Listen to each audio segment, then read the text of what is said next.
What's up and good morning? It is your man, Ike Jones. We are here, War Eagle to my entire War Rapport family. We're here talking about the competitions going on during spring. Which ones seem to be super intriguing right now? It seems as if Coach Hugh Freeze is really, truly embracing a culture of competition right now on the plains. Let's get in here and talk about it. Y'all know how we do right here, War Rapport style. Drop it on them.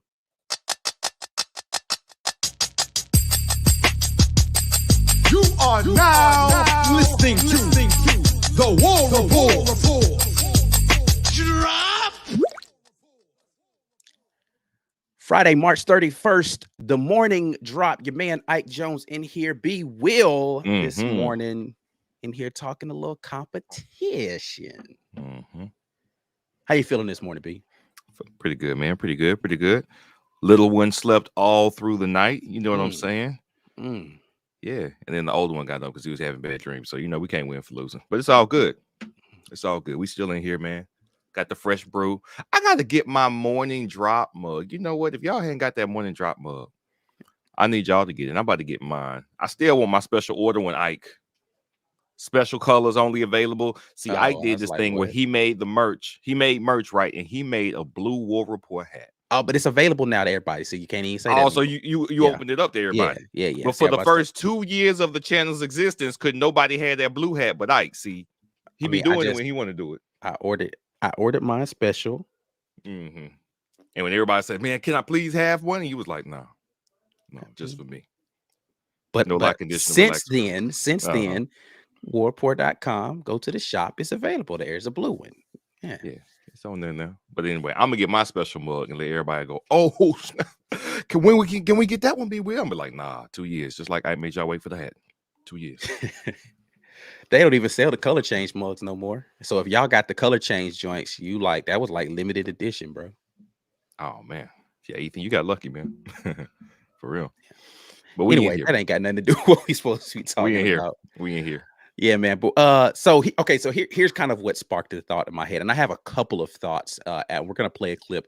If you guys haven't seen, this is from the Monday presser, right? So this is, it's not like it's a new press conference thing. You can see the full thing on the channel. It is available there for viewing.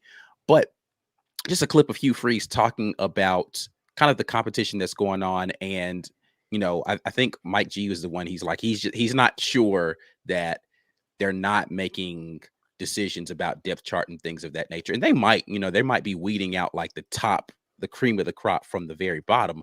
But the question is whether or not they're making this guy's a starter competition situations right now. So let's listen to what Coach Hugh Freeze had to say, and then we'll jump back in and talk a little bit more about it. But again, it's still a competition. I think competition just is good for everybody, and how you respond to it is critical.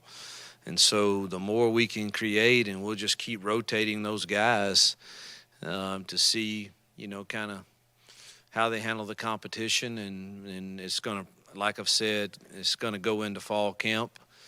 And the off season will play a role in leadership and how the players are responding and rallying around you. I mean, that is the most important position that we have, and so it's going to take time to evaluate it, but I did think they all took some steps forward.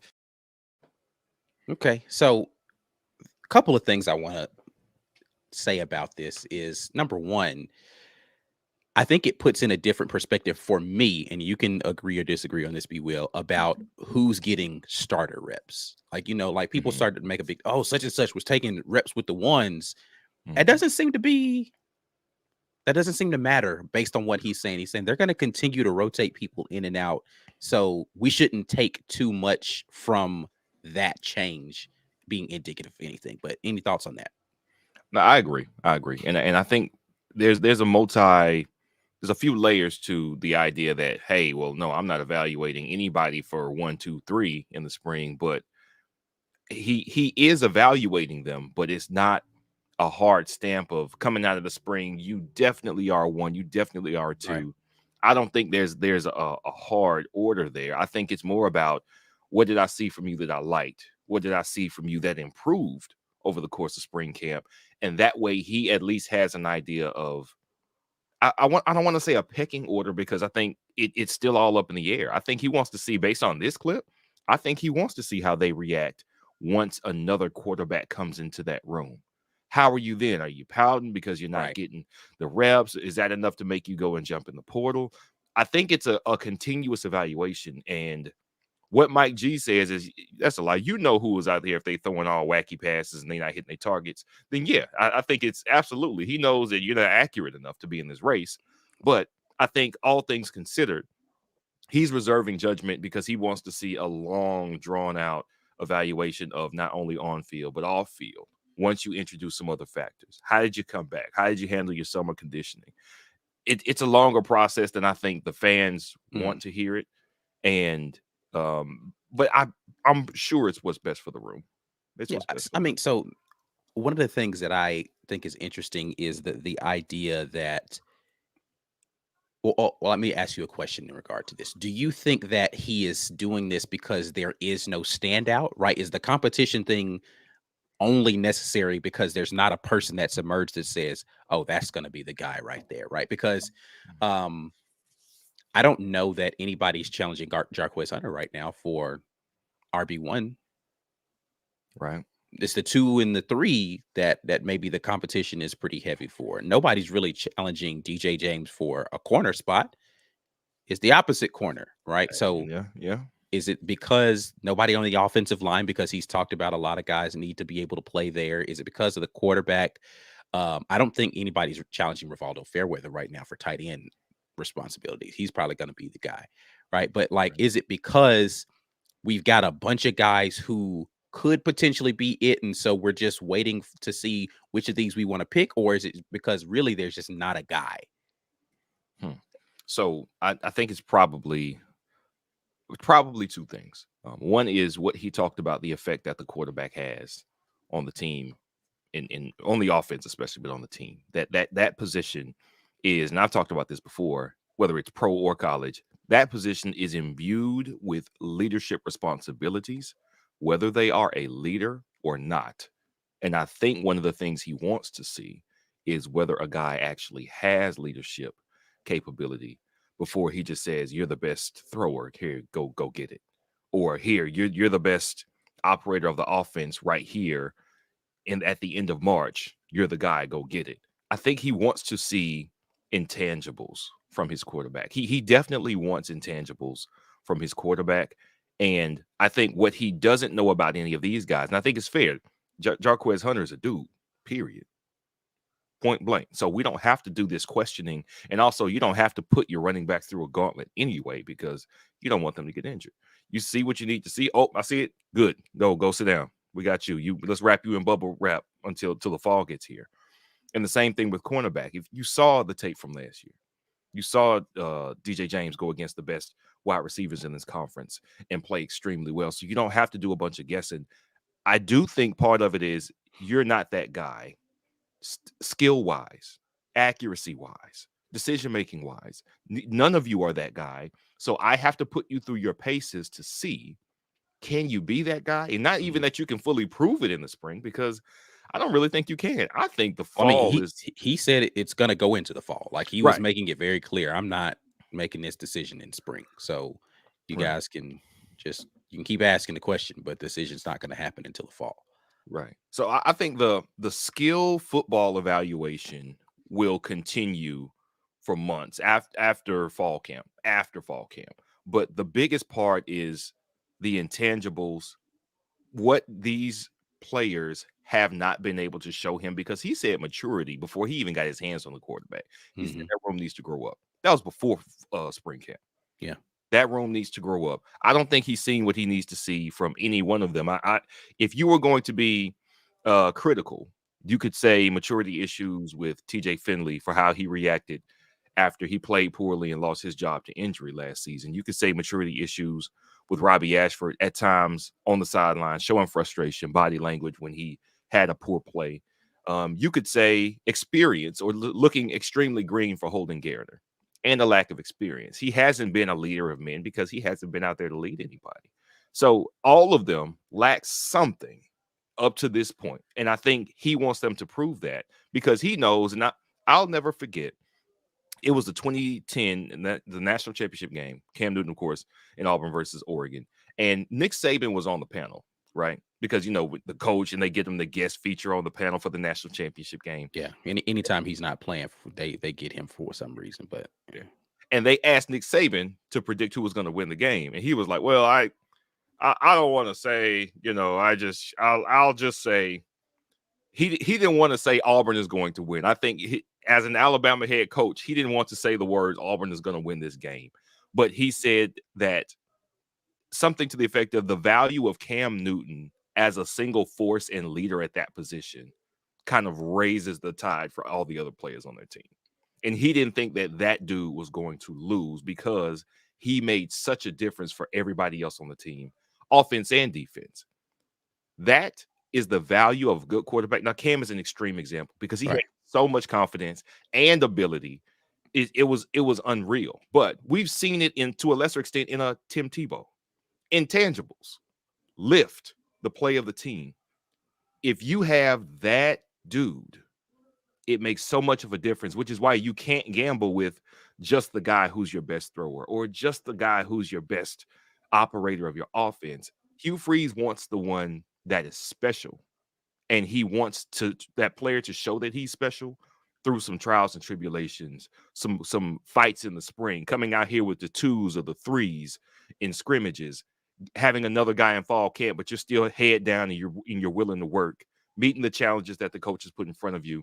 And that way, when you come out of fall camp, you at least know that, hey, it's not the fire steel process that you have to go through over the course of 2 or 3 seasons, but at least with what we threw at you and what you had to face over the course of the 9 months before football season starts, you rose to the occasion.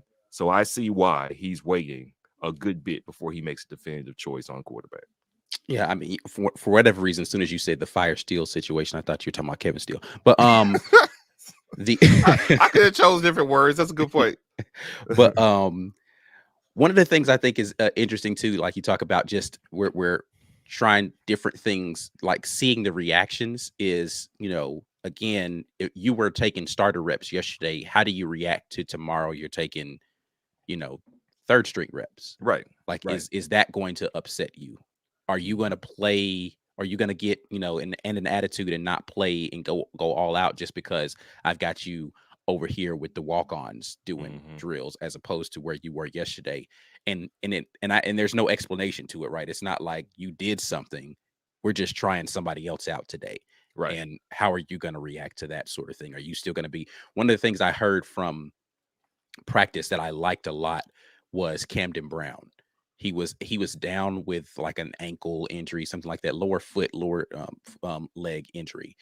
And he wasn't able to be at the scrimmage last Friday, right? So they had one Wednesday, which was 2 days ago, but last Friday's scrimmage, he wasn't able to actually participate in. But apparently he was on the sidelines, like encouraging guys like, hey man, we got to play like, because he understands this is what the coach, he's not doing it because he wants the coach to see it. He's just talking about like, hey, coach wants us to play faster. You guys got to sprint off the field, all the kind of stuff. He's trying to reinforce the habits that he can't physically go out there and do right now for the guys in his room. That's the kind of leadership I think that the coaching staff is looking to see. Guys who, are you still engaged even though you can't be the guy today? Right. And those sorts of things, those are the kind of guys that you want to have with you when you get into the fall, into real games, because those are the ones that are going to stay motivated when the game isn't going your way. Because that's the big thing. Like, we talk a lot about culture, and last season we did a lot of bloviating, which now sounds ridiculous, about the culture that Coach Brian Harsin was trying to provide for Auburn. And everybody was all good and teamwork and rah-rah yay team until we lost a couple of games, right? So we got smacked by Penn State, and then falls apart. And so you have to kind of fire test that stuff a little bit differently, I think, during the spring and summer. And I think that's what Coach Hugh Freeze is trying to get his staff to do, is he's trying to get them to think differently during practice and create a different kind of competitive mindset to see who's really about winning football games and who's about padding their own stats, patting themselves on the back. And to that point, he said, when he described and evaluated the scrimmage in his own words, he said, well, the offense actually came out a little slow and they got shaken a little bit. He said, ideally, hopefully in the future, they can recover faster and it won't be too much of an issue. But he liked where they ended up. by the end of the scrimmage. But you said early, I think the defense got the best of them. Now, I don't know if that's when those sacks and the pick six happened or what, but apparently the lack of success early affected their ability to go out and operate after they had those errors. The offense had those errors. And a lot of what we saw last year, because having talked to as many players as we did with building rapport last year, the players weren't like, I don't know, man, this season gonna be trash. They didn't think that, and they didn't feel that way. Right. I think it started to turn once they realized the coaches don't really have a plan to make this better. So once you get out there and it goes wrong, you already know that's it. Yeah. You can seeing the give up is not what I want to say, because I didn't see give up until I felt like Arkansas. I saw it on the sidelines of Arkansas. Yeah. They were done. They were done. Second half of Arkansas, that team was done. Yeah, that was it. So I think it's important for us to keep in mind that however badly things can go, it's going to take some time for the players to get confidence in the coaches, because right now everybody's positive because bad things were happening and then it changed. Yeah. Everybody's upbeat now. Coach Hugh Freeze has the best job opportunity he's probably had his entire life, as does his entire staff. Everybody who is coaching here has, I mean, with the exception of maybe Wes McGriff and Phillip Montgomery, they've all been, this is the highest level of coaching they've ever been. So stakes are high for them.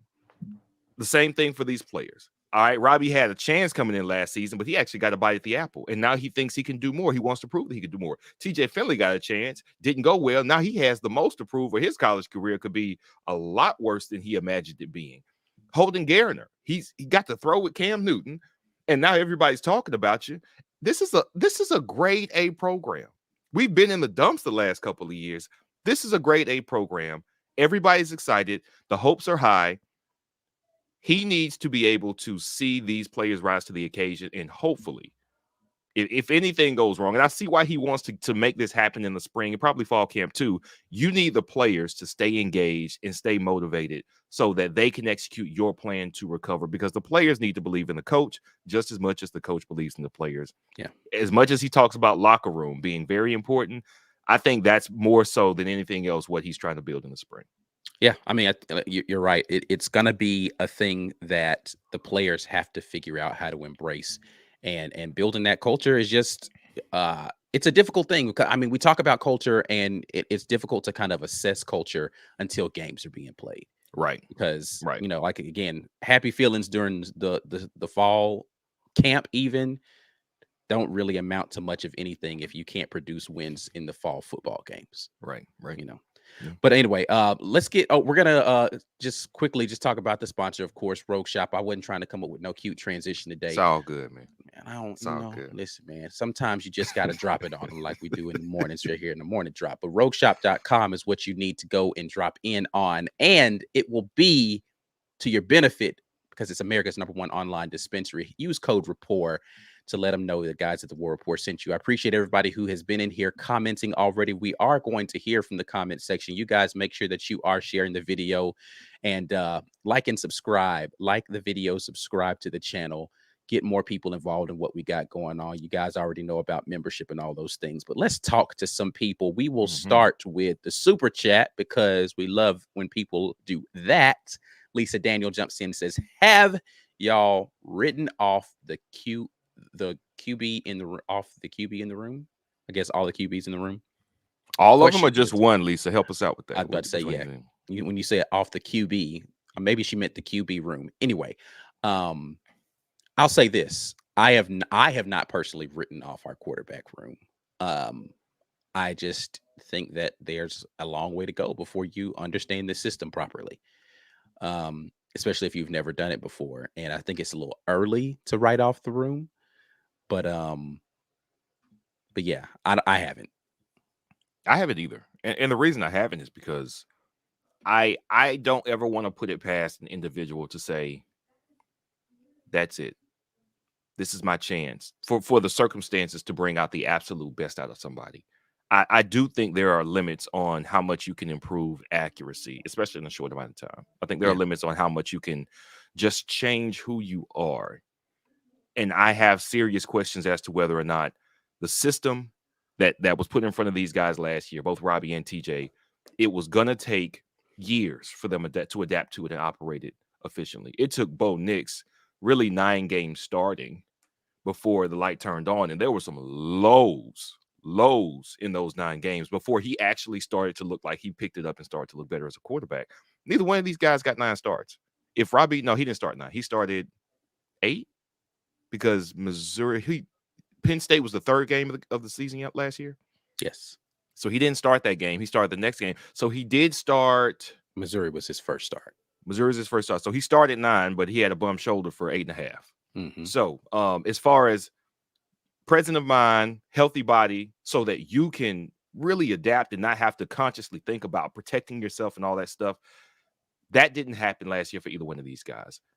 I hope that somebody takes that challenge, whether it's Holden Garner or Robbie Ashford or TJ Finley. Yes, I have questions about whether or not the system wasn't doing enough for them and it held them back. So they didn't even get to make the she's progress. clarifying. She's talking about all of them because we talk about the portal. Got you. Yeah, I'm banking on those guys seizing the moment. I'm banking on the motivation not only being personal, but being professional, thinking about, again, like TJ Finley, what if I don't even get to be a starter at a big school no more?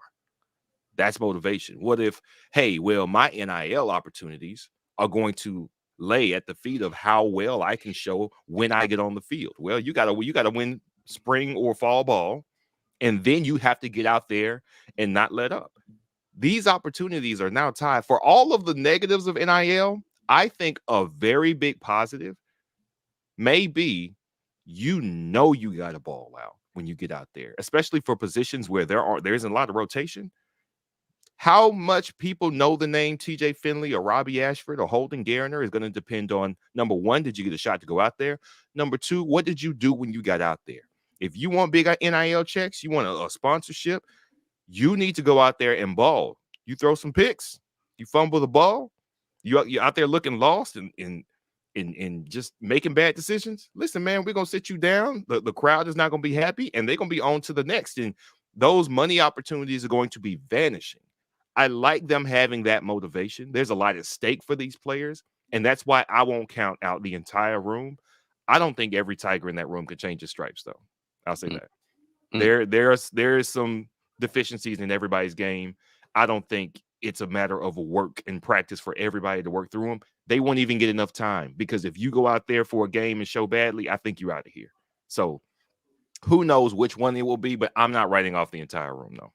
Yeah, I mean, my thoughts about the portal is I just think that I find it hard to believe that all 3 of these guys make it to the fall. So the portal is going to be necessary just to fill the room out so that you're not relying on 2 unproven, well, one guy who hasn't proven anything in games, and then another person potentially who hasn't had the ability to prove anything in a game, right? Because again, I just don't know that you make it to fall with all 3 of the guys still in here. And so the portal's going to be necessary just for backfilling. But anyway, let's get into some more comments here. Corey Weber says, it's amazing how much better the coffee tastes in the morning drop mug. Listen, I don't even drink coffee, but I'll go with whatever y'all say.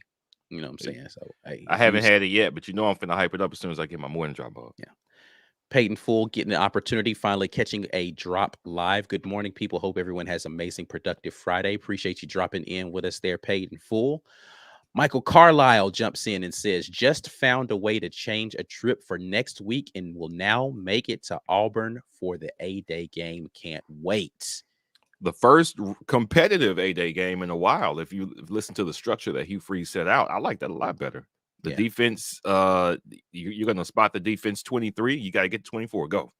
Yeah. And the reason that's important, because we've said this, I'm going to say it was either last year or the year before that. If the defense can hold the opponent, I think 24 is respectable for defense. 27 is okay. You got to be able to give me 4 touchdowns. Give me 4 touchdowns, offense. I think that's completely fair, especially in the way offense goes right now. Get to 24 is a little low. I don't know if 24 can win you many games unless your defense is just crazy. But yeah, mid to high 20s, go. I love that structure. I think that makes it more competitive than just, hey, we're going to run clock with the entire. I don't know. It was like That's 6-minute that's quarters the or other something. thing, right? Like, I'm wondering what the clock situation is going to be for that. Like, is it just going to Mm, be like, what's going to be the length of the quarters? How much time is it going to be a full game and they're going to let everybody? I would love to see that. Like, the clock right. is going to be like it is for a regular game, and we're emptying out the bench. Everybody's going to get an opportunity to go in there and contribute, because that way you can evaluate everybody. I don't know that we've done a great job of evaluating people in these scrimmages for Mhm. A-Day. Well, we as fans, now, of course, the coaches have had more time than just the A-Day game, Right, right. but even with the scrimmage periods, they're not full game type of stuff, and they're not these type of scenarios. Mhm. I don't know that we've had an evaluative A-Day period game, because you don't get to see most of the people. Last year, Holden Garner was in for one series. Right, Right? Like, right. nobody could see what Holden Garner could do. And again, for the fans, I think it gives us a different kind of investment in the game, because you get to see all of these guys perform. And if you're going to be a transfer guy, you'll have some tape right there for everybody to see on national TV, right? Or ESPN Plus app. But still, it's available there for you to say, hey, this is me in a game doing a thing, right? Mhm. As opposed to just getting, maybe some one-on-one clips from a video that you got from the, Right, practices. right, right. Yeah. So I don't know. But yes, definitely looking forward to A-Day. Hopefully you guys will be down there at A-Day, and we'll see some of you. Michael Carlisle jumps back in here and says he's not evaluating 1, 2, and 3. He's evaluating the haves versus the have-nots. I think So it's fair. do you I have think it that's or fair do you don't?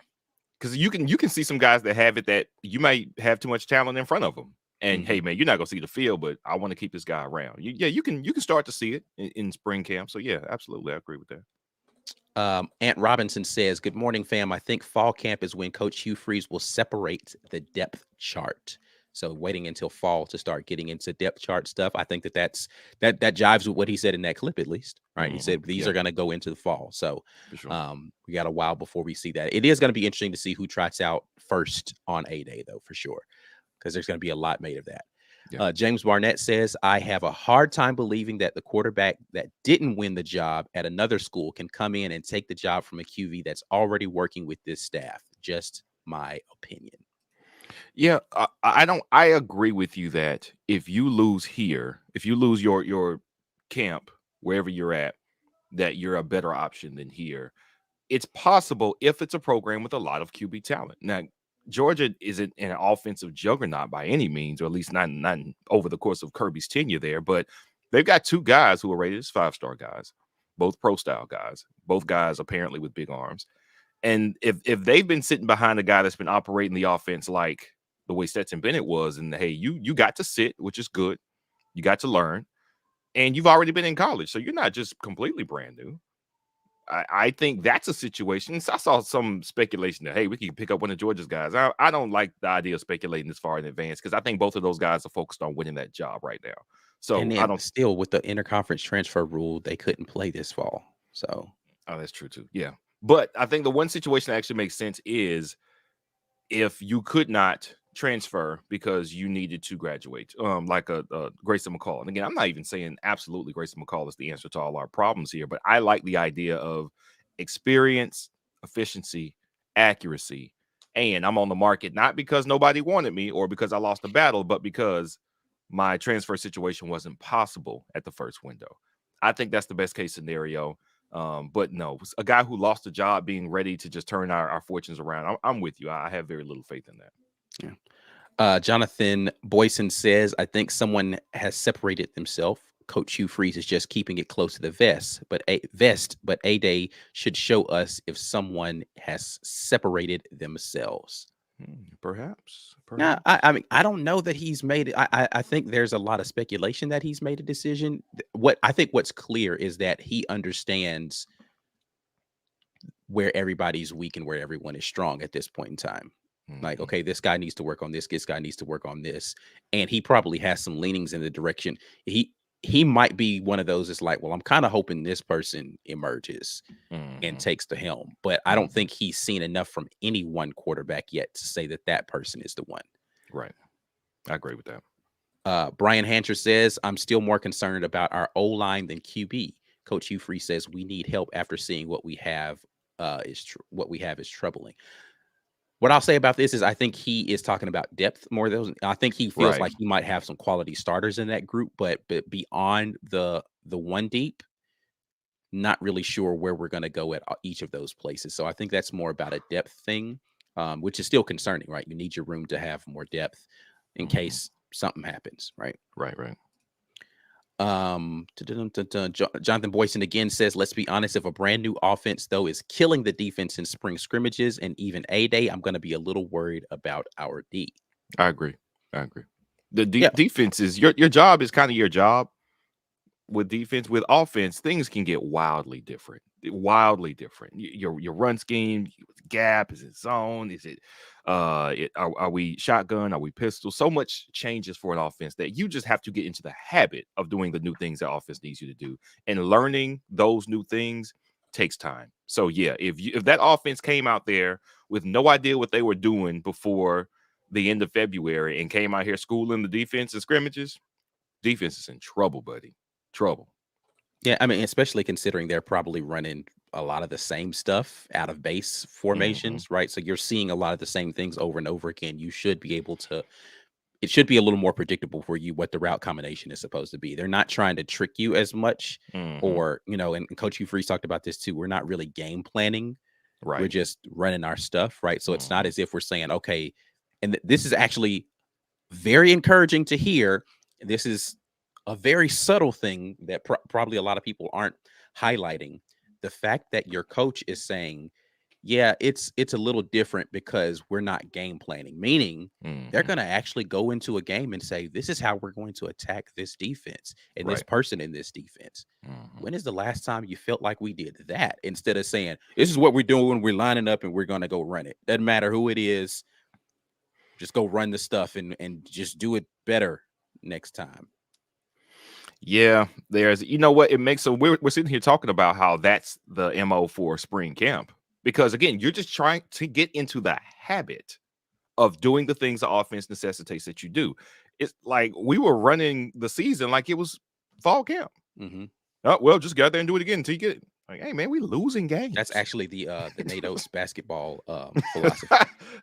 Man, just go out there and do it better, man. I'm gonna clap my hands real hard on the sidelines to encourage. Yeah, that's it. That's it. Just do it better. Yeah.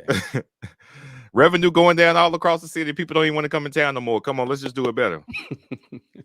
Brian Harsnett is being let go today. Yeah, I got it. I understand. Oh man. Jazzy Joe, our guy, jumps in with a Jazzy challenge. Location challenge. Where am I for 150 for the state that borders it? We'll marinate on that one. You got any guesses where Jazzy might be? You know what? After I thought about it last time, I'm going to say Tennessee for a long time because of how many states it touches. Tennessee. All right. I am going to go. Let's say he is somewhere in the Midwest. I'm going to go. Let's go Nebraska. Why not? Let's go Nebraska. All right. Jazzy's in Nebraska. I don't even know if that's even close to accurate, but hey, listen, we got a chance. As long as you some states away from where my state is, we got a chance of the border. You know what I'm saying? Dave Medlock jumps in and says, Robbie's shoulder giving him issues this spring right after nursing it for most of last year makes me nervous. I hope the young man gets good medical advice to get/stay healthy. Yeah, that I think so. We talked about how worrisome that was. The same shoulder that you had a problem with before. Was his diagnosis correct after the season? Mike was even concerned that did he do some long-term damage to it by playing through it? Because it's not, I mean, he didn't throw a lot and he wasn't great throwing when he threw, and that injury makes that make sense. But when he did throw, I mean, he was able to salvage a couple of throws over the course of that season. Like, Of course, that Iron Bowl throw stands out, the touchdown Javarius Johnson in the corner. Did he do something to it? If there's something still wrong with it, can it be repaired now? Is it a chance? Because again, you get shoulder surgery, your shoulder is reset to level 0, buddy. We're not talking about level 0 for a football player. We're talking about level 0 for a human. Your arm won't even leave the side of your body. They have to train it in therapy, and then eventually you'll get your full range of motion back. And then eventually you can start to do a better job of trying to train it up and re-strengthen those muscles.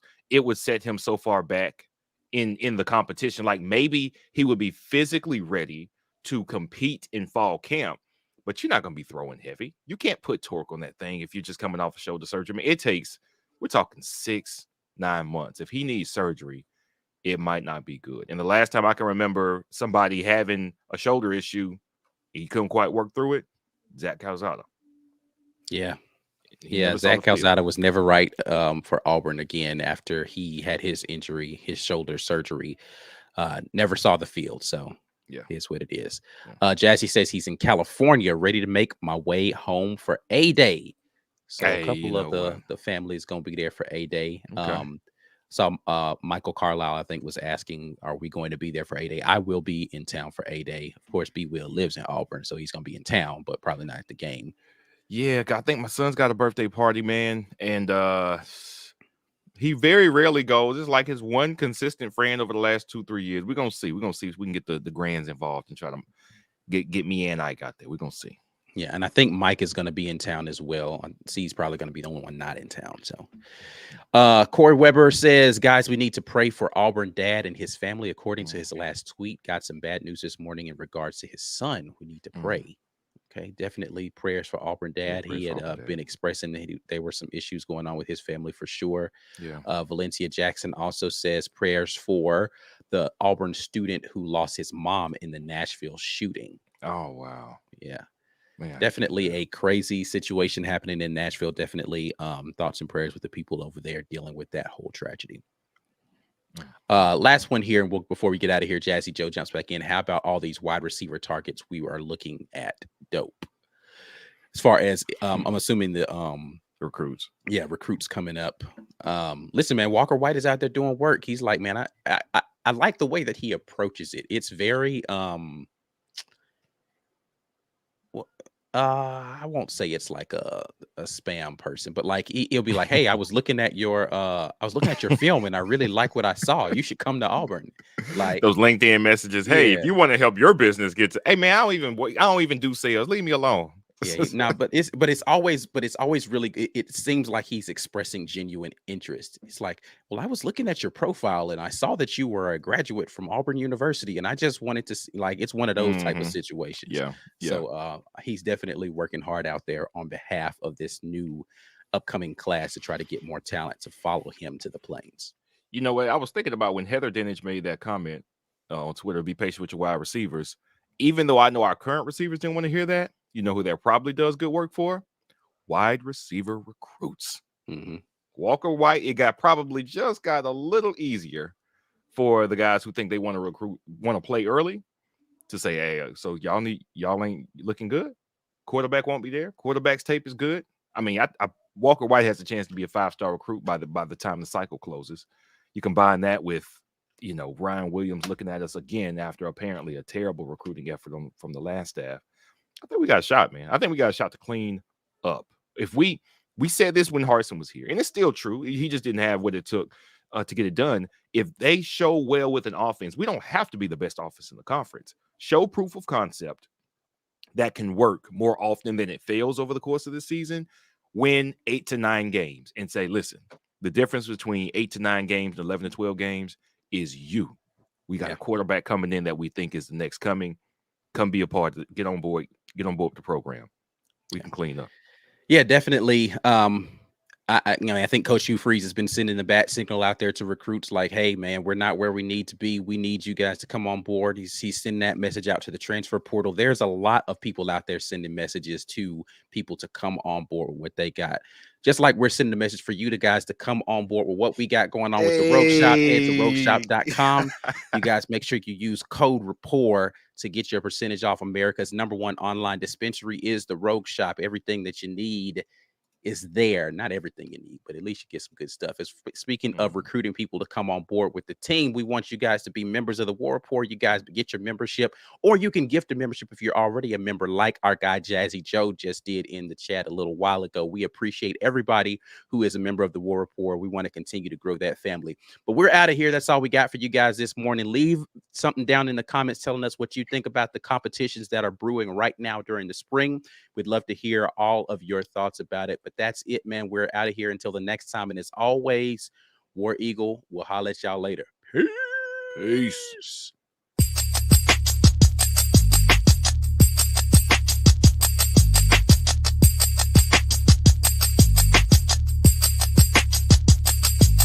Drop.